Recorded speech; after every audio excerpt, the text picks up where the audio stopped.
बेटी ही मां है, बेटी ही बहन है, बेटी ही पत्नी बनती है, बेटी ही किसी के जीवन को धारण करने वाली बनती है।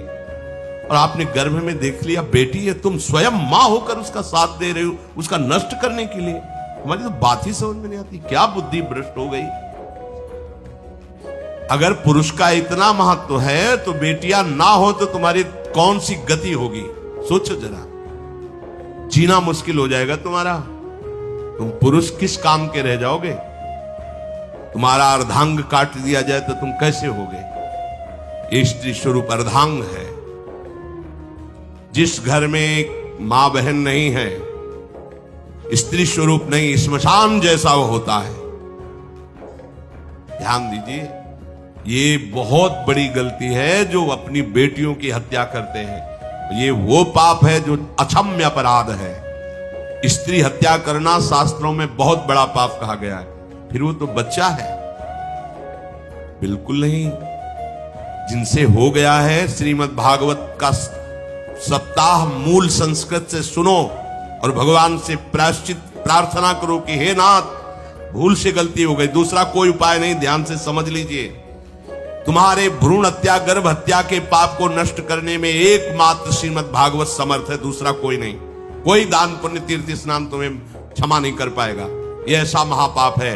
अगर हृदय में जलन करके और मूल संस्कृत के द्वारा पूरी 7 दिन में भागवत श्रवण की जाए नियम से, तो भागवत समर्थ है इस हत्या के पाप से भी आपको मुक्त कर देगी। जिनके ऐसे हत्या हो गई हो करवा लो, नहीं तो बुद्धि आगे भ्रष्ट करके तुम्हें हरि गुरु से विमुख कर देगा। ये पाप ऐसा नहीं कि तुम्हें 2-4 माला घुमाने से क्षमा हो जाएगा। ये महत अपराध है। सबकी समझ में नहीं आता, समझ जाओ, नहीं तो आप जहां भी हो वहीं से भ्रष्ट कर देगा। ये अपराध नष्ट नहीं होगा, श्रीमद् भागवत की कृपा से नष्ट हो जाएगा। यह हमें बहुत विश्वास है। श्रीमद् भागवत सप्ताह की यह है ही महामहिम। प्रीत योनि को प्राप्त धुंधकारी को सीधे भगवत पार्षद स्वरूप देकर परम पद में आरूढ़ कर दिया। केवल 7 दिन की मूल संस्कृत एक भी श्लोक नहीं छूटना चाहिए। अगर सप्ताहिकी का पारायण हो तो इस भ्रूण हत्या गर्भ हत्या से भी निवृत्ति मिल जाए। अब वो जीव भगवान को पुकारता है, मैं बड़ा नीच अधम हूं। भगवान, आपने जो मुझे गति दिखाई है तो मेरे कर्म के अनुसार ही है, आपका इसमें कोई दोष नहीं। हम लोग जब कष्ट भोगते तो भगवान से कहते हैं हमने तुम्हारा क्या बिगाड़ा। भगवान ने नहीं बिगाड़ा, तू खुद देख क्या बिगाड़ लिया अपना।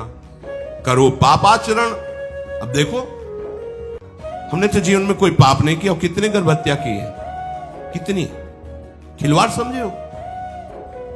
ये बिल्कुल भयावह चीज है, आप लोगों को नहीं। हम बार बार इसीलिए कह रहे कि भयावह वस्तु है, तुम्हें बहुत ऊंचाई से घसीट के भ्रष्ट कर देगी। बहुत होश में हो, भूल के कभी ऐसा न करना जहां तक हमारी आवाज पहुंचे, जहां तक सुनाई दे। गर्भ हत्या मत करना, संयम से रहो। इस तरह का व्यवहार मत करो कि तुम्हारा मनुष्य जन्म ही व्यर्थ चला जाए। इसमें तीनों को बराबर दंड मिलेगा, गर्भ हत्या कराने वाला, गर्भ हत्या की प्रेरणा देने वाला और गर्भ हत्या में सहयोग देने वाला। जो औषधि डॉक्टर या जो भी, तीनों को दुर्गति होगी। माता पिता प्रेरक और कर्ता। ऐसा नहीं कि आप डॉक्टर हो तो आपको गर्भ हत्या करने का अधिकार नहीं। आप डॉक्टर हो दूसरे के शरीर को स्वस्थ करके निरोग करने के लिए, हत्या करने के लिए नहीं। कोई भी हमारा संविधान ऐसा आदेश नहीं करता कि आप गर्भ हत्या कर दो। ना भागवतिक और ना भारतीय संविधान ऐसा संविधान आदेश नहीं करता। अब वो जीव कह रहा है कि प्रभु मेरे योग्य ही है, आपने जो मुझे दंड दिया है। मैंने सुना है कि आपकी शरण में जो आता है आप उसकी रक्षा कर लेते हैं। आपकी जो शरण में हो जाता है वो इस भूमि पर, भारत भूमि पर, विश्व पर निर्भय विचरण करता है। कोई उसे भय नहीं प्रदान कर सकता। प्रभु, मैं इस माता के उदर में माया का रहस्य न जानने के कारण ऐसे कर्म किए कि मैं आ गया हूं। बहुत दुख पा रहा हूं। हे निर्विकार अखंड बोध स्वरूप परमात्मा, मैं बार बार नमस्कार करता हूं। प्रभु, मेरे ऊपर कृपा कर दो। एक बार इस गर्भ से निकाल दो, मैं यहां से बाहर जाकर आपका निरंतर भजन करूंगा। ये वादा करके आए हम प्रभु से सब। प्रभु ने करुणा करके हमें चांस दिया है मनुष्य शरीर। प्रभु मैं बहुत जन्मों से इस समय स्मृति आ रही देख रहा हूं, कर्मों में भटकता रहा आपसे विमुख होकर के। ये जो मुझे अभी ज्ञान हो रहा है केवल आपकी कृपा से तत्कालिक है। तत्कालिक एक तत्कालिक वैराग्य होता है, जैसे कथा सुनियो मन में आया कि अब तो भजन ही करना है।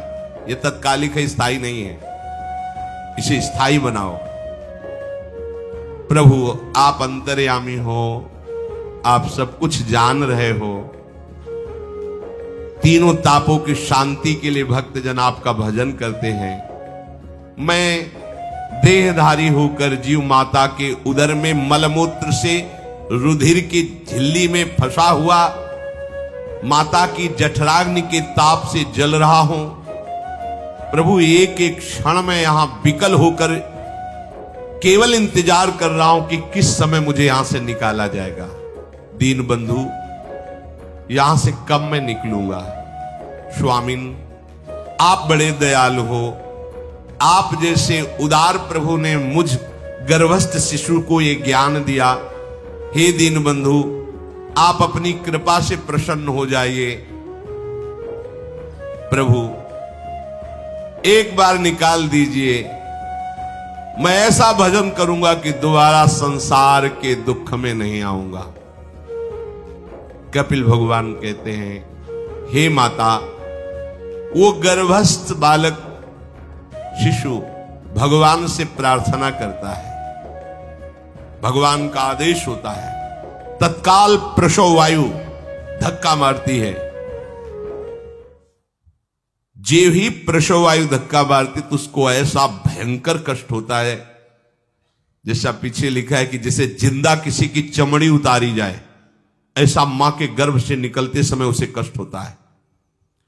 वो अत्यंत कष्ट से व्याकुल होता है। उसी समय उसका वो ज्ञान नष्ट हो जाता है जो भगवान ने दिया था। उस समय उसकी श्वास की गति रुक जाती, जैसे किसी का गला दबा दिया जाए तो कैसा लगेगा। ऐसे ही पूरी की पूरी भागवती की स्मृति नष्ट हो गई। होश आया तब देखा कि वो बाहर पड़ा हुआ है, माता के उस मलमूत्र में सना हुआ बिष्ठे की कीड़े की तरह। गर्भवास में जो दिव्य ज्ञान प्रकट हुआ था भगवान की कृपा से वो सब नष्ट हो गया।